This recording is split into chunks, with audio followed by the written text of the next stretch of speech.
हरे कृष्ण कृष्ण कृष्ण हरे हरे हरे राम राम राम हरे हरे।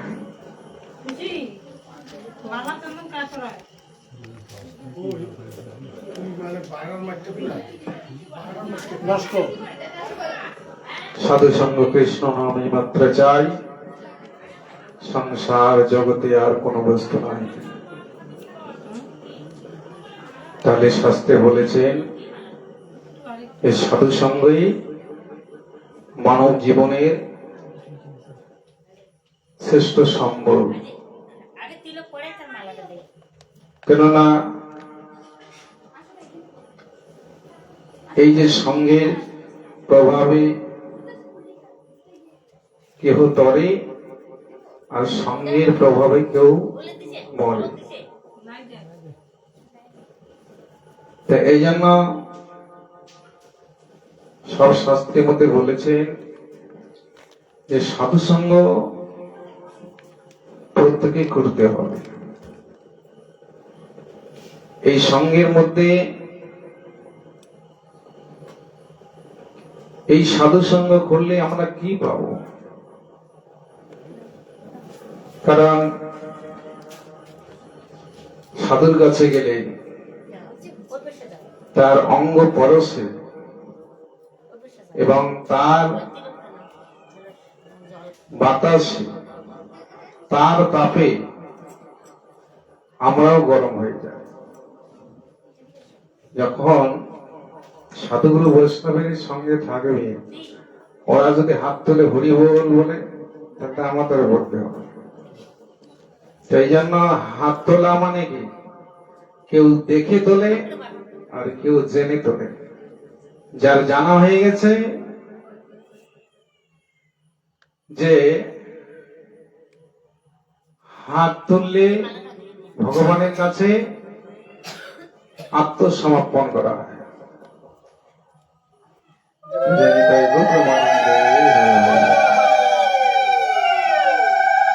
তাহলে যার জানা আছে কেউ যদি হাত নাও তোলে, সে কিন্তু নিতাই গৌর প্রেমানন্দে হরে হরে বলে লজ্জা করবে না। আর যারা দেখে তোলে, মানে সবার মাঝখানে আছে, সবাই তুলছে, ওই দেখে তিনিও তুলছে, বাড়ি গেলে আর তুলবে না। আর যার জানা আছে ওই বাড়ি তো নিতাই গৌর হরি বল বলে ঠাকুর দেখলে আগে হাত তুলবে। তাহলে প্রণাম করতে গেলে প্রণাম করার নিয়ম আছে, আগে হাত দেখাইতে হবে। কেন? ভগবানের কাছে দেহ মন প্রাণ জৈবন সব অর্পণ করে হাত তোলে হয়। তাহলে প্রণাম করলে তাহলে ঠাকুরের কৃপা পাবে। আর হাত না তুলে যদি প্রণাম করেন তাহলে কৃপা হবে না। তার প্রমাণ দিয়েছেন দ্রৌপদী। দ্রৌপদী যখন দুঃশাসন যখন বস্ত্র হরণ করে, তিনি ভগবানের কাছে বস্ত্র চেয়েছিলেন। প্রথমে দেননি, তখন এক হাতে ডাকছে, হে প্রভু আমাকে রক্ষা করো, আমি খুব বিপদে পড়েছি। আর একটা কোথায় ছিল, আর একটা শাড়ি টেনে রাখছে, মানে লজ্জা নিবারণ করছে। এবার দুঃশাসন যখন জোর করে আবার টানছে, আর তো একটা দিয়ে পাচ্ছে না, তখন দুই হাত তুলে বলছে, হে প্রভু আমাকে রক্ষা করো। তখনই তো ভগবান সহস্র সহস্র যত বস্ত্র লাগে সব বস্ত্র দিয়ে দিলেন। দুঃশাসন আর বস্ত্র হরণ করতে পারলেন না। এই জন্য ভগবানকে একটা ডাকতে গেলে দুই হাত করে যদি ডাকা যায়, তবেই ভগবান কৃপা করে। নিতাই গৌর প্রেমানন্দে হরে হরে। এই হাতগুলো কিন্তু আমার নয়, ভাবছি যে আমার, এই হাতও একদিন শত্রু হবে। বর্তমান আপন, এখন লজ্জার জন্য হাত তুলি না। অনেকে দেখবেন টাকারও অভিমান থাকে, যারা কোটিপতি তারা দেখবেন কোনোদিন হাত তুলতে চাইবে না। আমি একজন সম্মানী ব্যক্তি, আমি কি করে হাত তুলি? তাহলে টাকার অহংকার রূপের অহংকার, যৌবনের অহংকার, এগুলি কিছুক্ষণের জন্য থাকে। তাহলে এই হাত দিয়ে যদি ভগবানের কর্ম করা না হয়, তাহলে এই হাত একদিন আমাদের বিপক্ষে দাঁড়াবে। এটা কেন্দ্রীয়। এই হাত হচ্ছে আমাদের শরীরের মধ্যে কর্ম ইন্দ্রিয়, পা একটা, এটাও কর্ম ইন্দ্রিয়, চক্ষু একটা জ্ঞান ইন্দ্রিয়, নাসিকা জ্ঞান ইন্দ্রিয়, জিহ্বা জ্ঞান ইন্দ্রিয়, কর্ণ জ্ঞান ইন্দ্রিয়। তাহলে আমাদের এই শরীরের মধ্যে 6 জন আছে জ্ঞান ইন্দ্রিয়, মানে ওরা জ্ঞানী, জ্ঞান করে চলে। আর এই যে কর্ম ইন্দ্রিয় 4 জন, এরা কর্মই করে যায়। হাত কর্ম করছে, পা কর্ম করছে, চোখ কি করছে? বিচার করছে, ভালো মন্দ, তাই না? চোখ দিয়ে তো ভালো মন্দ দেখা যায়। আর কান দিয়ে কি ভালো মন্দ শোনা যায়। নাক দিয়ে কি করা যায়? ভালো মন্দ ঘ্রাণ সে উপলব্ধি করতে পারে। এরা হচ্ছে জ্ঞানী। জিহ্বা, ইনিও জ্ঞানী। ইনি ভালো মন্দ, ঝাল, মিষ্টি, টক, তিতা এটা বুঝতে পারে, জিহ্বা পারে না। তাহলে এই ইন্দ্রিয়গুলোই ভগবান আমাদের দিয়েছেন দেহটাকে পরিচর্যা করার জন্য। আর এই ইন্দ্রিয়গুলিকে ভগবানের সেবায় নিয়োজিত করতে হবে। এরা কিন্তু সবার আগে চলে যায়। একটা মানুষ যখন মারা যায়, প্রমাণ করে দেখবে, আগে কি হয়? পা নড়াতে পারে না, পা চলে গেছে। এবার দেখবেন হাতও নড়াতে পারে না, হাতও চলে গেছে। তারপরে দেখবেন ডাকলে শোনে না, কানও চলে গেছে। এরা এক এক করে যাইতেছে। তারপরে দেখবেন চোখ দিয়ে দেখছে, লোক চিনে না, চোখে চলে গেল। এবার দেখবেন কথা বলতে পারে না, তার বাক শক্তি চলে গেল। তাই লোকটা আছে, ইন্দ্রিয়গুলি আগে যাইতেছে কেন? এবার এক এক করে শরীরের মধ্যে সব ইন্দ্রিয় চলে গেল, আর একজন বাকি থাকলো। তিনি কে? তিনি হচ্ছেন নিঃশ্বাস। এই শ্বাসটা যাওয়া আসা করছে। তখন আমরা কি বলি? না, সব চলে গেছে, শুধু ওই নিঃশ্বাসটা আপ ডাউন করছে। এটুকু কতক্ষণ থাকবে? না হয় আধা ঘন্টা, না হয় 20 মিনিট থাকবে। আমরা অপেক্ষা করি। এবার আধা ঘন্টা পরে যেই চলে গেল, তখন আমরা আবার পরীক্ষা করে দেখি। কি পরীক্ষা করি? তুলো দিয়ে নাকে দেই। তুলো আবার নড়ে নেই, তুলো নড়লে তো আর নিয়ে যাওয়া যাবে না। এবার তুলো দিয়ে যদি তুলো না নড়ে, তখনই হরি বল। তখন আমরা ঘর থেকে বের করে তুলসীর তলা, তুলসীর তলা থেকে শ্মশান নিয়ে যাব। তাহলে থাকে যদি আমি দোতলা, দোতলার থেকে একতলা, একতলার থেকে তুলসীর তলা। ওই তুলসীর তলায় তোমাকে যেতেই হবে। তুলসীর তলা ছাড়া তোমার কোনো আর গতি নয়। এই জন্য তুলসী কাননং যত্রণং, তুলসী যেখানে থাকবে স্বয়ং ভগবান বিরাজ করেছেন। এই যে তুলসীর সেবা, এই যে তুলসী, যারা সকালবেলা তুলসীতে জল দেয়, তুলসী মার্জনা করে, তুলসী দেবী ভক্তি দান করে। তুলসীরা তো মহিমা, কিন্তু কোন যুগে ছিল না কলিতে তার মহিমা তুলসী। এখন দেখবেন কম বেশি সবার গলায় তুলসী মালা আছে। কেন আছে? যে এই তুলসীর এত মহিমা। এই তুলসীর হার গলায় থাকলে তাকে জমালয় যেতে হবে, তাকে জমগন্ধ পাবে না।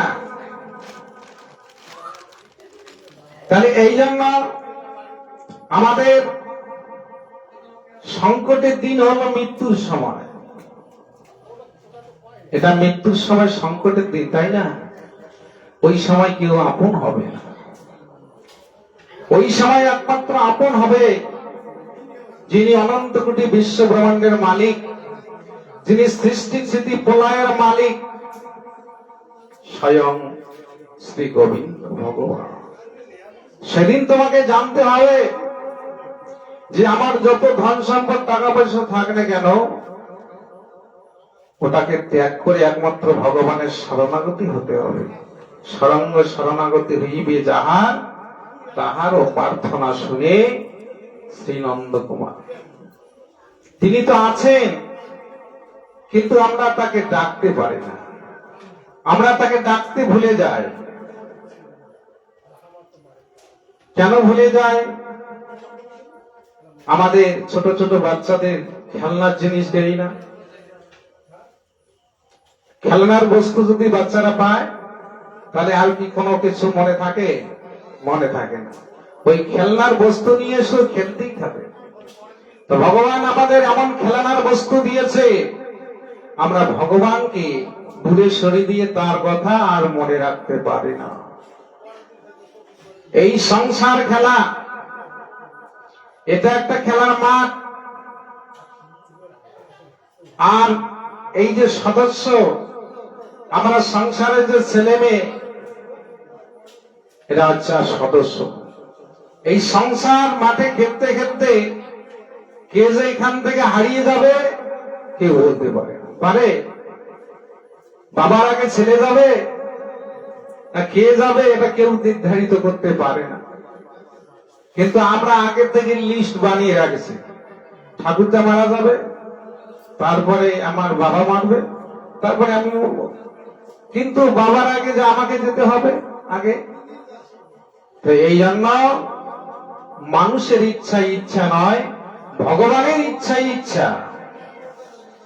দেয় কৃষ্ণ, ন্যায় কৃষ্ণ, পালে কৃষ্ণ, সবে মারে কৃষ্ণ, রাখে কৃষ্ণ, ইচ্ছা করে যাবে। ভগবান কৃপা করে আপনাকে এই সুন্দর পৃথিবীতে পাঠিয়ে দিয়েছে। আবার যখন সময় হবে এখান থেকে নিয়ে যাবে, কেউ আটকাতে পারবে না। আমরা তো অপেক্ষা করি যে আমার এখনো সাধু সঙ্গ করার সময় হয়, কয়েকটা দিন পর করি। আর যেদিন জম আসবে সেদিন কি জমকে বলতে পারবো যে কয়েকদিন পরে যাচ্ছি, আমার অনেক ব্যস্ত আছি, কাজ আছে? বলা যাবে? ওখানে রে হয় না। তাই জন্য আমার মরার জন্য প্রস্তুত হতে হবে, তৈরি হতে হবে। আমরা যদি মরতে শিখি, মরতে জানি, তাহলে আমরা মৃত্যুকে কখনো ভয় করব না। মানুষের শুধু একটাই ভয়, সেটা হলো মৃত্যুর ভয়। কাউকে যদি মরার কথা বলেন ভয় পায় না, অনেকে মরা থেকে ভয় পায়। ওই মরা যাইতেছে রে, আমাকে ভয় লাগছে। আরে তোকেও তো মরতে হবে, তাহলে ভয়টা কিসের? মৃত্যুর ভয়। এই জগতে কেউ মরতে চায় না, কিন্তু মরতে তাকে হবে। তাহলে যতক্ষণ মানুষ জীবিত থাকে ততক্ষণ পর্যন্ত ভয় থাকে, আর যেই মরে গেল ভয় হয়ে গেল, ওর নাম পরিবর্তন হয়ে গেল মরা। এই জন্য এই মৃত দেহটা, তার দিকে কেউ তাকায় না। তাকায় কি? তার দিকে কেউ দেখে? দেখবে না। কারণ যার সঙ্গে সম্বন্ধ ছিল তিনি তো নেই। তাহলে এই জন্য ভগবানের সঙ্গে সম্বন্ধ করতে হবে। সেদিন যেন ভগবান আপন জন হয়ে ওই চারজনাতে কাঁধে নিয়ে বলবে কি? বলবে হরি হরি বল, বলবে হরি হরি বল। হরি বল ছাড়া অন্য কোন বল বলবে না। আমি যদি সারাদিন কালী পুজো করি, সারা জীবন কালী বল বলবে না, শুধু হরি বল বলতে হবে। হরি একমাত্র তোমাকে মুক্তি দিতে পারে, তাছাড়া অন্য কেউ মুক্তি দেবে না।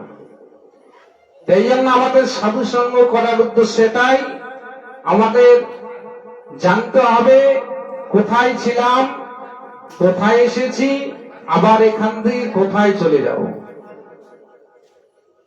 যে বাড়িতে আছি এটা আমাদের, এটা বাড়ি কি? এটা কি বলে? বাসা বাড়ি। আমরা যদি ভাড়ার বাড়িতে থাকি তাহলে একটা সময় নির্ধারিত থাকে, তাই না? যে 1 মাস থাকবো বা 2 মাস থাকবো, তারপর বাড়ি ছাড়তে হবে। তা আমরা যে বাড়ি তৈরি করেছি, এই বাড়িটাতে কতদিন থাকবো এর গ্যারান্টি আছে? কোন দিন যে ঘাড় ধাক্কা দিয়ে বাড়ি থেকে বের করে দিবে এটা কেউ জানে না। এই জন্য এই বাড়ি হচ্ছে বাসা বাড়ি, এটা হচ্ছে ভাড়ার বাড়ি। এই বাড়ি ছেড়ে চলে যেতে হবে। আর যে দেহের মধ্যে আছি এটাও কিন্তু ভাড়া, এটা থাকবে না, এটাও আগুনে ছাই করবে। এই জন্য মৃত্যুর সময় অন্য কোনো চিন্তা না করে, অন্য কোনো ভাবনা না করে একমাত্র ভগবানেরই আরাধনার চিন্তা করতে হবে। তখন বুঝতে হবে যে আমার এখন শেষ পর্যায়ে, এখন শ্রী গোবিন্দ ছাড়া আর আমার কেউ আপন নয়। আত্মীয় স্বজন আসবে, এসে খবর করবে যে তার জায়গা জমি যে আছে, তার ব্যাংকের কত টাকা আছে, সন্দুকের চাবি কোথায়। তাহলে আত্মীয় স্বজনরা এসে কি করলেন তার খবর করে না, ওই তার কত সম্পদ আছে ওটাই দেখ। এবার সারা রাত জেগে থাকলো, যে রোগী তো মরছে না, কথাও বলে না, শুধু নিঃশ্বাসটাই আপ ডাউন করছে, তা একটু জেগে থাকতে হবে। এবার অন্য ঘরে আত্মীয় স্বজন গল্প করে, আরে বুড়ির কত টাকা আছে, বুড়ির সন্দুকের চাবি কার কাছে, জমির কাগজ কোথায়, এই নিয়ে ভিতরে ভিতরে তোলপাড়। যার জন্য আসলো তার হিসাব বা। তাহলে এই জন্য গ্রামে যদি কোনো সাধুগুরু বৈষ্ণবের দল থাকে, ওই মৃত্যুর সময় তাদেরকে যদি নিমন্ত্রণ করা যায়, ওরা কিন্তু অর্থ সম্পত্তির দিকে একবারও তাকাবে না। তাকাবে কি? তাকাবে না। ওরা কি করবে? ওরা কীর্তনের দল নিয়ে এসে ওই মরণাপন্ন মানুষটির পাশে ভগবান গীতা খুলবে, ধূপকাঠি জ্বালাবে, কীর্তন করবে এবং ভগবানের আরতি করবে আর হরিকথা আলোচনা করবে।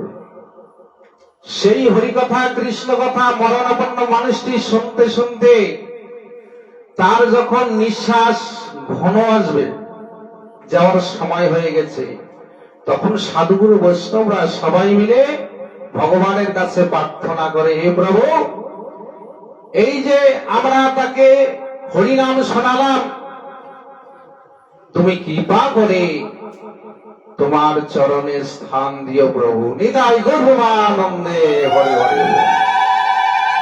তাহলে তারা আমাদের মৃত্যুর সময় হচ্ছে আপন। এই জগতে কেউ আমরা বেঁচে থাকতে পারবো না, এই জগতে আমরা কেউ চিরদিন থাকতে আসিনি, কিন্তু দুদিন আগে আর দুদিন পরে সবাইকে যেতে হবে। এই জন্য একটা পরীক্ষিত বেলা কীর্তন বলেছিলেন, এই জগতে কেউ রবে না চিরদিন, চিরদিন কেউ থাকবে না। কেউ আগে এসেছে, পরে যাবে। কীর্তনটা কি? কি রতন! এই কীর্তনের মধ্যে জ্ঞান উপলব্ধি হবে। কি জ্ঞান? কেউ রবে না চিরদিন,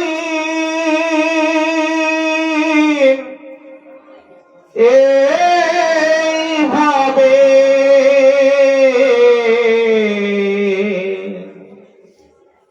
দুদিন আগে আর দুদিন পরে সবার যেতে হবে, যেতে হবে, হায় রে সবার যেতে হবে।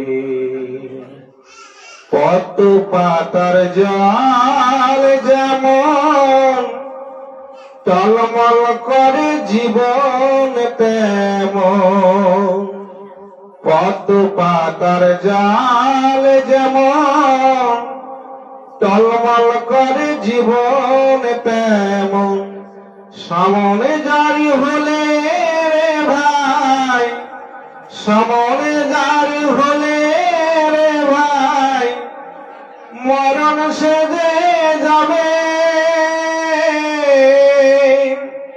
যেতে হবে রে ভাই সবার যেতে হবে। আমরা কেউ থাকতে পারবো না। আমার এই দেহখানাকে কি বলেছে? ছেঁড়া কাপড় ফেলে মাগো নতুন কাপড় পরে, দেহ ছেড়ি প্রাণ তেমনে নতুন দেহ ধরে। আমরা বাজার থেকে যখন একটা নতুন বস্ত্র নিয়ে আসি, আর যেটা ছেঁড়া বস্ত্র সেটা কি করি? ফেলে দিয়ে নতুন বস্ত্র পরিধান করি। সে কথাই বলছি, ছেঁড়া কাপড় ফেলে মাগো নতুন কাপড় পরে, দেহ ছেড়ি প্রাণ তেমনি নতুন দেহ ধরে। তাহলে এই দেহটা ফেলে দিয়ে আত্মা বেরিয়ে চলে যাচ্ছে কোথায়? আবার একটা দেহ পাবে। সেই দেহটা কর্ম নিজে হবে, যে যথামং ভাজামহম, যে যেমন কর্ম করবে সেরকম দেহ প্রাপ্ত হবে। তাহলে যদি আমরা মানুষের কর্ম করি তাহলে মানুষের দেহ পাব, আর যদি মানুষের কর্ম না হয় তাহলে জীবজন্তুর গাছপালা তরুলতা হয়ে থাকব। তাহলে কর্মের ফল প্রত্যেকে পাইতে হবে, কারো ফল কেউ নেবে না। এই জন্য এই আমাদের ভগবান সুন্দর দেহ দিয়েছে, এই দেহটা দিয়ে তুমি ভালো কর্ম করতে পারো, খারাপ কর্ম করতে পারো, কিন্তু ভগবান তোমাকে কোনোদিন না বলবে না। তুমি অন্যায় কর্ম করবে, ভগবান বলবে যে করিস না, কারণ ভগবান প্রত্যেকের, তিনি কারো কাছে বিরোধ নয়। দুর্যোধনেরও ভগবান, অর্জুনেরও ভগবান। তাই বলি দুর্যোধনকে খারাপ চোখে দেখে। এই যে পাশা খেলালো, পাশা খেলে হারলো কেন? শুধু একটাই কারণ আছে, দুর্যোধনের কাছে সেই ধর্মরাজ যুধিষ্ঠির পাশা খেলতে হেরিয়ে গেছে না? কেন হারলেন? দুর্যোধনের কে পাশা খেলিয়েছিলেন? শকুনি, শকুনি মামা। এই দুর্যোধন পাশা খেললেন শকুনি মামাকে দিয়ে, আর ধর্মরাজ যুধিষ্ঠির কৃষ্ণকে কি বলেছিলেন? যে সখা তুমি যাও, আমি দেখছি। কিন্তু ভগবানের প্রতি দায়িত্ব দেননি, এই জন্য তিনি হেরে গেছেন। এই জন্য তিনি হেরে গেছেন। এই জন্য ভগবান বলেছে যে নিজের দায়িত্ব নিজে নেবে, আমি বেঁচে গেলাম। আমরা করি না, সংসার টাকা আমার। ভগবান বলছে তুই যদি আমার বলিস তাহলে আমি আবার বেঁচে গেলাম, আর যদি বলিস সেটা আমার সংসার নয়, এটা কৃষ্ণের সংসার, আমি কেবল কৃষ্ণের দাস, তাহলে ভগবান বিপদে পড়ে গেল। নিতাই গৌর আনন্দে হরে হরে বল। তখন ভগবান বলবে যে আমার তাহলে এটা গ্রহণ করতে হবে, এ তো সবকিছু আমাকেই দিয়ে দিল। হে প্রভু, এই যা কিছু দিয়েছ, ধন জন টাকা পয়সা, সব তো তোমার। এটা পূর্বের কর্মণি ছাড়া আমি পেয়েছি, তোমার ধন আমি তোমাকেই দিলাম, আমি তোমার কেবল দাস রূপে এই সংসারকে রক্ষা করবো। নিতাই গৌর আনন্দে হরে হরে। এই জন্য আমাদের প্রত্যেকে ভাবতে হবে যে আমাদের সংকটের দিন একদিন আসবে, সেটা আজ আসুক আর কাল আসুক, একদিন না একদিন প্রত্যেকের আসবে। সেই দিনটা আমাদের মনে রাখতে হবে। সেদিন আত্মীয় স্বজন, ধন সম্পদ, টাকা পয়সা সব চিন্তা ত্যাগ করে একমাত্র ভগবানের চিন্তা স্মরণ করতে হবে, তবেই তোমার জীবের মুক্তি হবে। নিতাই গৌর আনন্দে হরে হরে বল। তাহলে এটা কি করে জানবে? ওটা গেলে সাধু সঙ্গের মধ্যে জানতে পারবে, অন্য কোনো জায়গায় নয়। মনে যদি ময়লা জমে যায়, বিষয় বাসনা কামনা, তাহলে কিন্তু ওই সময় ভগবানকে স্মরণ হবে না। এই মায়া মোহ ওগুলি চতুর্দিকে ঘিরে ধরবে। এটা ছেড়ে চলে যাব, ওটা ছেড়ে চলে যাব, সবাইকে ছেড়ে চলে যাব, ভগবানের কথা স্মরণে আসবে না। আর যদি শুদ্ধ চিত্তে একমাত্র হরিনাম করে, তাহলে বিষয় বাসনা কামনা যা কিছু আছে সব এরা দূরে সরিয়ে থাকবে, ওর শুধু একমাত্র ভগবানের নামেই স্মরণ হবে। আর ভগবানের নাম যদি স্মরণ হয়, আর হৃদয় পবিত্র হবে, আর হৃদয় পবিত্র হলে ভগবানের নাম করতে করতে তার নয়নের ধারা বইবে। নিতাই গৌর আনন্দে হরে হরে। আমরা তো কাঁদি, প্রত্যেকের নয়নের জল আসে, কিন্তু কি বলে জল আসে? কষ্ট পেলে আসে, দুঃখ পেলে আসে, সংসারের জন্য আসে। অনেকে কাঁদে, কেন কাঁদে? যে সংসারে শান্তি নেই, এই সংসারে বড় অশান্তি। ছেলেটাকে বিয়ে দিলাম, মেয়েটাকে বিয়ে দিলাম, এখন ভাবছি আমি একটু শান্তিতে থাকবো, কিন্তু এখন দেখি আর অশান্তি বেশি, এই জন্য আর আমার চোখের জল বাধা মানছে না। কোনদিন কি ভগবানের জন্য কাঁদেছি? না।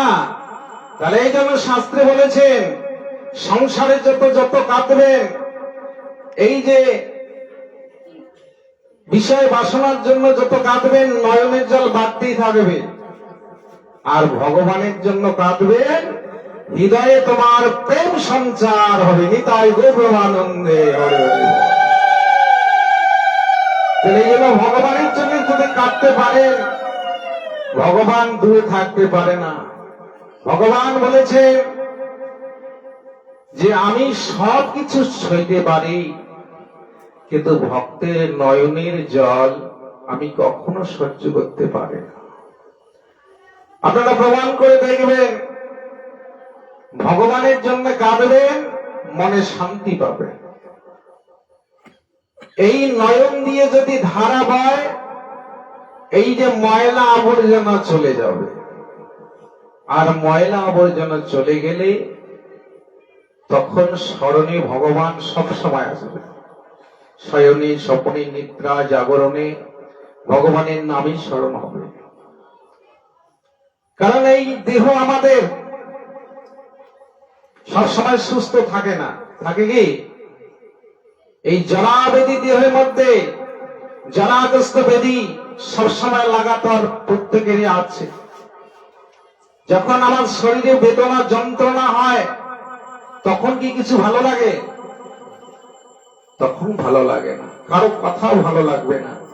পৃথিবী যদি সুন্দর থাকে, পৃথিবী সুন্দর দেখবো না, আমার শরীরের যন্ত্রণা।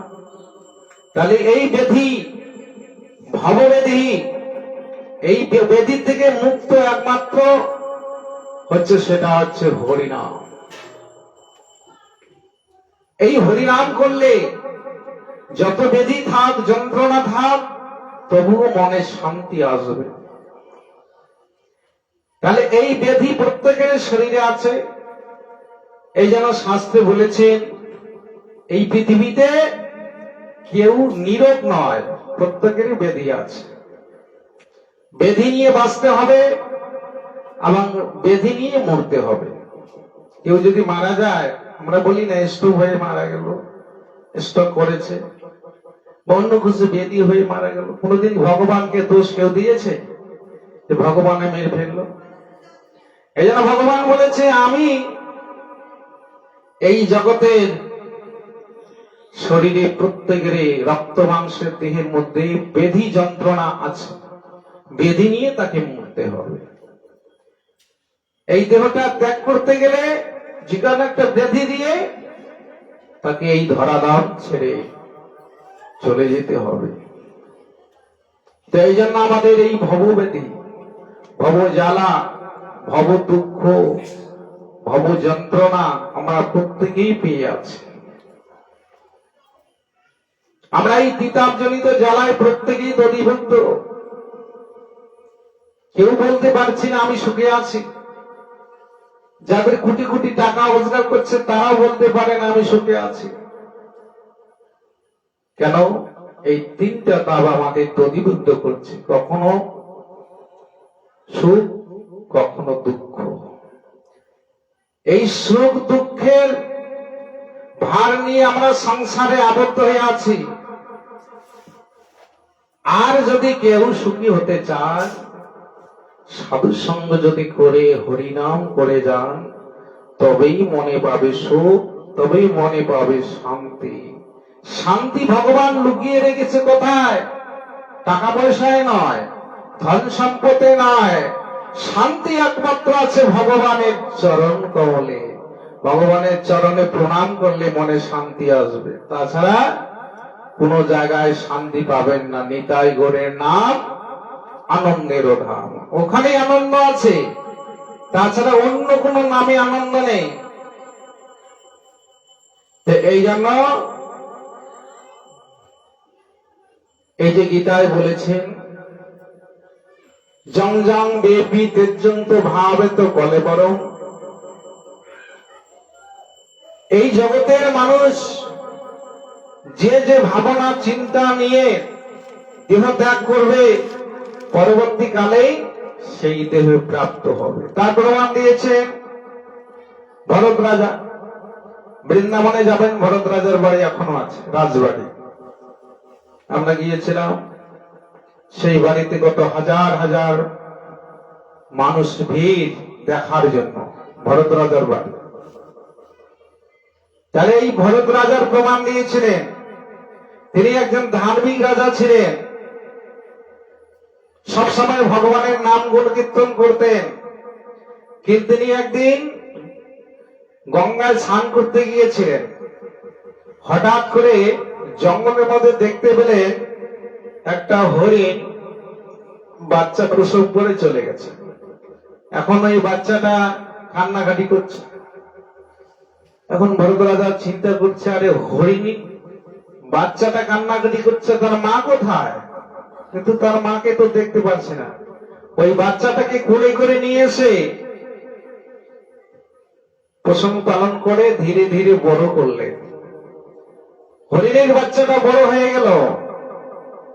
সবসময় হরিণ বাচ্চাটা ওই তার পিছনে পিছনে ঘোরে, তার প্রতি একটা মায়া সৃষ্টি হলো। এবার সেই ভরত রাজার যখন অন্তিম সময় এসে গেল, কারণ যেহেতু তো সকলকে যে হবে, এই অন্তিম সময় এসে গেল।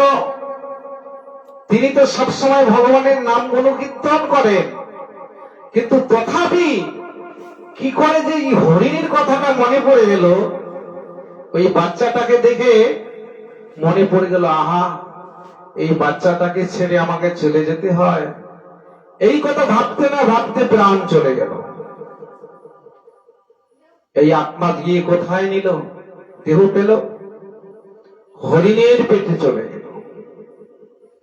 হরিণের পেটে গিয়ে তিনি জানতে পারলেন, এই যে আমার মরার সময় হরিণ চিন্তা করে, আজকে আমাকে হরিণের পেটে যেতে হলো। হরিণের বাচ্চা হয়ে তিনি এই হরিণ জন্মকে শেষ করার পর তবেই তো আবার মানব জন্ম পেলেন। নিতাই গৌরানন্দে হরি হরি। এই জন্য মৃত্যুর সময় আমরা বলি না, মৃত্যুর সময় বলি, বাবারে বাড়িতে দেখিস, ছেলে মেয়ে এগুলো ভালো করে দেখিস, এটা কোনোদিন বলবেন না। কারণ আপনি যখন চলে যাবেন, তোমার ছেলে মেয়ে সংসার এমনিতে চলতে থাকবে, ওটা তোমাকে বলতে হবে না, ওটা ভগবান চালাবে, ওই দায়িত্বটা ভগবানের। কিন্তু তুমি যদি ওই কথা বলে মরে যাও, তাহলে এই কামনা বাসনা থাকলে তোমাকে আবার জন্ম নিতে হবে। শাস্ত্রে বলা আছে, কেউ যদি বিষয় বাসনা চিন্তা করে মরে যায়, তাকে কুত্তা রূপে আবার আসতে হয়, বাড়ি পাহারা দিতে হয়। নিতাই গৌরানন্দে হরে হরে। পাহারা কে দেয়? কুত্তায় দেয়, তাই না? এই জন্য বলে যে ওই সময় যেন সংসারের চিন্তা, টাকা পয়সার চিন্তা সব ত্যাগ করে একমাত্র ভগবানের চিন্তা করবে, ভগবানের নাম করবে। আর যদি ওই অজামিনের মতো মৃত্যুর সময় একবার হরে কৃষ্ণ নারায়ণ বলে ডাকতে পারো, তাহলে তোমার তো জীবন ধন্য থাকে, ধন্য হয়ে গেল। নিতাই গৌরানন্দে হরে হরে। পঞ্চা কল্পতরুশ্চ কৃপা সিন্ধুবে চ পতিতানাং পাবনেভ্যো সর্ব বৈষ্ণবেভ্যো নমো নমঃ।